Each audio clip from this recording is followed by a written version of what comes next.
Hello viewers, কেমন আছেন সবাই? তো বেড়াতে আসছিলাম পগদোলা ভিলেতে আজকে রবিবার ছেলের সাথে। হাজব্যান্ড আসেনি, হাজব্যান্ড কাজে।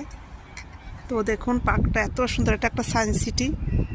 এটা একটা সায়েন্স সিটি, আপনারা হয়তো এসে থাকবেন যারা অনেক পুরনো। এটা সাবমার্সেল, অনেক সুন্দর একটা বেড়ানোর জায়গা। সামনে নদী আছে, আঙুর ক্ষেত আছে, তবে আঙুর এখনও হওয়া শুরু হয়েছে কি আমি সঠিক জানি না। পিছনে সামনে বসার অনেক অনেক অনেক বড় বড় প্লাস আছে।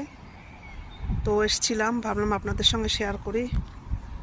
মানে খুবই সুন্দর একটা জায়গা। এর আগে আমি অনেকবার এসছি, বাবা নিয়ে আসো। এর আগে আমি অনেকবার আসছি, বাট তারপরেও মানে আবার আসলাম। দেখতে খুবই সুন্দর জায়গাটা। রনক নিয়ে আসো।